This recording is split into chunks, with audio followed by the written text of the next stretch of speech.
قبول اسلام کی اس داستان کا تعلق اس زمانے سے ہے جب شام میں ایک اسلام پسند جمہوری حکومت برسر اقتدار تھی اور یہ بد نصیب ملک حافظ اسد کی بے-رحم آمریت کے شکنجے سے محفوظ تھا۔ محترمہ امل السائق کا تعلق آرمینیا کے ایک ایسے عیسائی خاندان سے تھا جو اپنے اصل وطن سے ترک مکانی کر کے پہلے ترکی کے ایک قلعہ ماردین میں رہائش پذیر ہوا اور پھر کچھ عرصہ بعد شام کے ایک سرحدی قصبے الحساکہ میں آباد ہو گیا۔ محترمہ کا خاندان پیشے کے اعتبار سے سونے چاندی کے زیورات بنانے کا کام کرتا تھا۔ نوعمر امل السائق غیر معمولی ذہین لڑکی تھی۔ تعلیمی قابلیت میں وہ اپنی ہم عمر لڑکیوں سے کہیں آگے تھی۔ چنانچہ دیگر نصابی کتابوں پر عبور حاصل کرنے کے علاوہ اس نے بیک وقت 5 زبانوں یعنی عربی، ترکی، انگریزی، فرانسیسی اور کرد پر بھرپور دسترس حاصل کر لی، اور جو ہی اس نے اسکول کی تعلیم مکمل کی اسے مقامی سرکاری ہسپتال میں نرس کی ملازمت مل گئی اور وہ اپنی ذاتی قابلیت اور پیشہ ورانہ مہارت کے وجہ سے تھوڑے ہی عرصے میں چیف نرس بن گئی۔ اس کے ساتھ ہی امل السائق مقامی سیاسی سرگرمیوں میں دلچسپی لینے لگی۔ اس کا خاندان آسودہ حال تھا، قصبے کی معاشرتی زندگی میں خاص حیثیت رکھتا تھا اور عام آرمینی عیسائیوں کی طرح اس کی سیاسی وابستگیاں قوم پرست سیاسی جماعت بیعث پارٹی سے تھیں۔ اس سبب سے اس کی خاصی پذیرائی ہوئی اور بہت جلد وہ پارٹی کے خفیہ سیل کی نگران بنا لی گئی۔ کرنا خدا کا یہ ہوا کہ 1953 عیسوی میں حمص اور حما کی تحریک اسلامی نے الحساکہ کے تعلیمی اداروں میں تعلیمی اور دعوتی خدمات انجام دینے کے لیے اپنے کارکنوں اساتذہ کو بھجوایا۔ ان میں مرد بھی تھے اور خواتین بھی۔ قدرتی طور پر یہ لوگ بڑے ہی خوش اخلاق، پاک باز اور مزاج کے اعتبار سے گرم جوش مبلغ تھے۔ انہی میں مس عالیہ الجواد بھی تھیں جو اخلاق، محبت اور گرم جوشی کی خوبیوں سے متصف تھیں اور مخاطب کو متاثر کرنے کا خاص سلیقہ رکھتی تھیں۔ اسے امل السائق کی خوش بختی ہی کہنا چاہیے کہ ایک روز مس عالیہ الجواد تبلیغی اور دعوتی دورے پر اس ہسپتال میں جا نکلیں جہاں موصوفہ سرکاری فرائض انجام دیتی تھیں۔ یہ ملاقات بڑی ہی نتیجہ خیز رہی۔ عالیہ جواد نے اسلام کا تعارف اتنے عام فہم انداز میں اور جدید ترین حوالوں سے کرایا کہ امل السائق متاثر ہوئے بغیر نہ رہ سکی۔ عالیہ نے رخصت ہوتے ہوئے اسے قرآن پاک کا ایک نسخہ تحفے میں پیش کیا۔ امل عالیہ کی خوش اخلاقی اور دل آویز گفتگو سے اتنی متاثر ہوئی تھی کہ اسپتال سے فارغ ہو کر اس نے گھر آتے ہی قرآن پاک کا مطالعہ شروع کر دیا۔ ایک عیسائی کی حیثیت سے اس نے انجیل کا مطالعہ کر رکھا تھا۔ وہ عربی سے بھی بخوبی آگاہ تھی اور خدا نے اسے ذہانت بھی وافر عطا کی تھی، اس لیے قرآن پڑھتے ہوئے وہ حیرت اور مرعوبیت سے اس فرق کو محسوس کر رہی تھی جو قرآن اور موجودہ بائبل میں پایا جاتا ہے۔ وہ دیکھ رہی تھی کہ قرآن کتنے فطری انداز میں انسان کی عملی رہنمائی کرتا ہے، اس کی عقل اور شعور کو براہ راست اپیل کرتا ہے، جبکہ بائبل انسان کی عقل اور ذہانت سے بہت دور کترا کر نکل جاتی ہے اور کتنے ہی تضادات پڑھنے والے کو بار بار پریشان کرتے ہیں۔ مثالیہ وقتاً فوقتاً ہسپتال میں عمل کو ملتی رہیں، نتیجتاً دونوں میں یگانگت بڑھتی چلی گئی۔ ہر بار عمل قرآن کی بعض آیات کے حوالے سے ذہن میں پیدا ہونے والے سوالات کرتی، عالیہ ان کے جواب دیتی اور عمل کو مطمئن کرنے کی کوشش کرتی، اور اس طرح کچھ ہی عرصے کے بعد اسلام اور قرآن اپنی تمام تر خوبیوں کے ساتھ واضح ہو کر عمل کے سامنے آ گیا اور اسے ہر اعتبار سے اس کے بارے میں شرح صدر حاصل ہو گیا۔ اب مرحلہ عملی طور پر کلمہ پڑھنے اور اسلام قبول کرنے کا آ گیا، لیکن اس سلسلے میں سب سے بڑا خدشہ یہ تھا کہ اگر الحساکہ میں رہتے ہوئے عمل اس کا اعلان کرتی ہے تو ایک ہنگامہ اٹھ کھڑا ہوگا اور غالب امکان تھا کہ اس کا خاندان اسے جان سے مار دے گا۔ چنانچہ طے پایا کہ وہ حما کو ہجرت کر جائے گی، وہاں کوئی بااثر خدا پرست مسلمان اسے پناہ میں لے لے گا اور وہیں وہ قبول اسلام کا اعلان کر دے گی۔ مس عالیہ نے الحساکہ میں ٹیچرز یونین کے صدر بدر الشواف سے بات کی۔ بدر کا تعلق بھی حما سے تھا اور وہ وہاں خاصا رسوخ رکھتے تھے، چنانچہ انہوں نے بڑی مسرت کے ساتھ ہمادگی کا اظہار کر دیا کہ وہ عمل کو اپنے گھر میں پناہ دیں گے، جہاں وہ خاندان کے ایک فرد کی حیثیت سے کامل اطمینان اور بے خوفی سے جب تک چاہے گی مقیم رہ سکے گی۔ طے پایا کہ اسکول سیشن مکمل ہوتے ہی بدر الشواف عمل کو کسی طرح حما لے جائیں گے۔ اس دوران میں وہ اپنے نئے مذہب کا مزید گہرائی اور توجہ سے مطالعہ کرتی رہے گی۔ سیشن ختم ہوا۔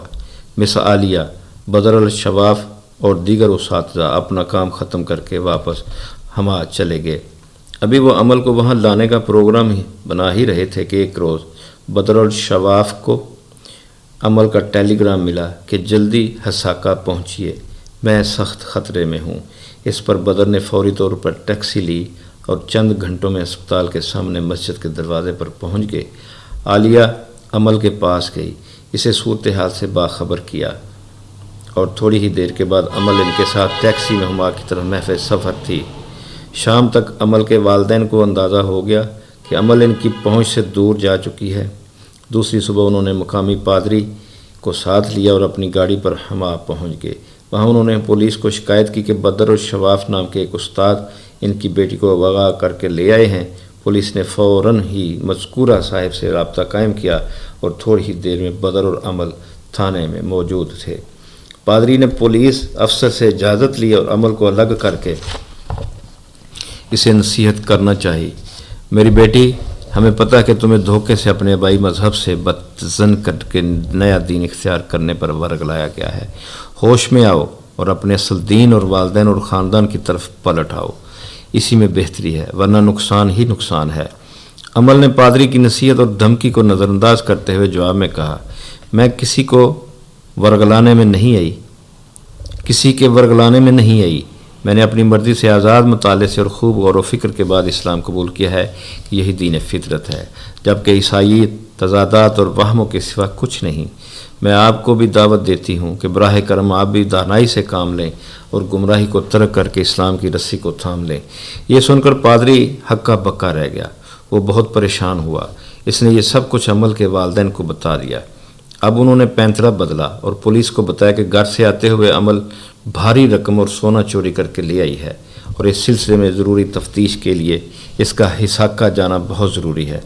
پولیس افسر نے یہ مطالبہ ماننے سے انکار کر دیا اور انہیں عدالت میں مقدمہ دائر کرنے کا مشورہ دیا۔ اس نے یقین دلایا کہ مقدمے کے فیصلے تک عمل ہما میں ایک مشہور عالم دین اور صاحب حیثیت شخص شیخ توفیق صباغ کی تحویل میں رہے گی۔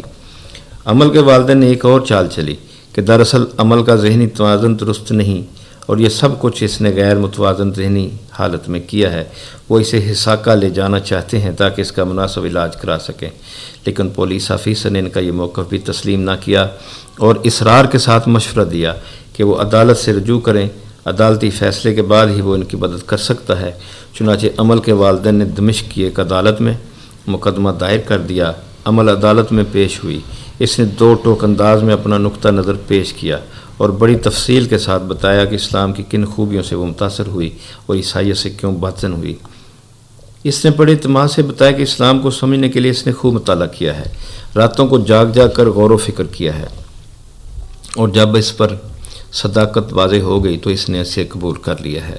عدالت نے عمل کا موقف تسلیم کر لیا کہ وہ عاقل و بالغ ہے، تعلیم یافتہ ہے اور اس نے اسلام اپنی آزاد مرضی سے قبول کیا ہے، اس لیے وہ مسلمان ہی رہے گی اور اس کے والدین یا خاندان کو حق حاصل نہیں ہے کہ اس سلسلے میں اس پر کوئی جبر کیا جائے۔ فیصلے کے بعد عمل واپس ہما آ گئی اور اپنی دوست عالیہ الجواد کے پاس رہنے لگی۔ عالیہ ہما کے قریب ایک گاؤں میں رہتی تھی اور ایک اسکول میں پڑھاتی تھی۔ عمل کو بھی اسی اسکول میں ملازمت مل گئی۔ ایک روز عمل اور عالیہ اسکول جا رہی تھی کہ اچانک ایک کار ان کے پاس آ کر رکی۔ اس میں سے 2 آدمی نکلے۔ انہوں نے آنن فانن عمل کو قابو کیا اور دبوچ کر کار میں ٹھونس کر یہ جا وہ جا۔ کار میں اس کی والدہ بھی تھی۔ عمل اسے اچانک حادثے سے بھوک لا گئی۔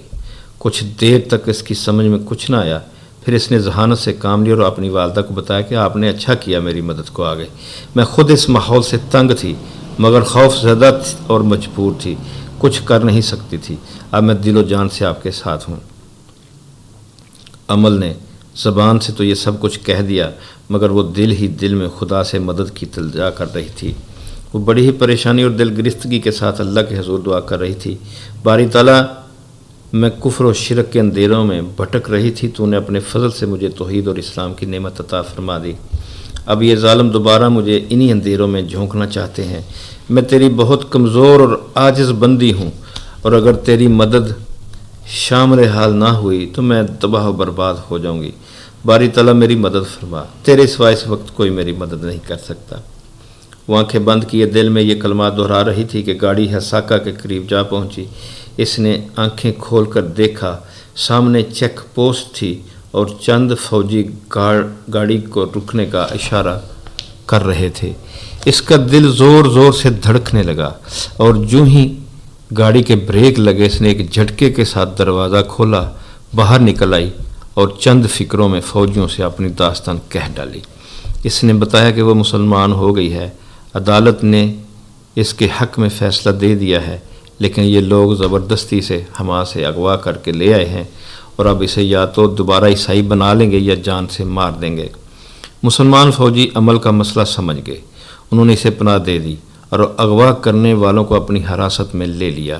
عمل کو حفاظت کے ساتھ واپس حما پہنچا دیا گیا، جہاں اس نے بدر الشواف شیخ توفیق صباغ اور عالیہ کے تعاون سے ایک باعمل مسلمان نوجوان سے شادی کر لی اور ایک مسلمان مبلغہ کی حیثیت سے پر مسرت زندگی گزارنے لگی۔ الحمدللہ آج کی شخصیت کا تعارف ختم ہوا۔ انشاءاللہ پھر کسی دوسری شخصیت کا تعارف لے کر آپ کی خدمت میں حاضر ہوں گا۔ تب تک کے لیے اجازت۔ اللہ حافظ۔ اللہ آپ کا حامی و ناصر ہو۔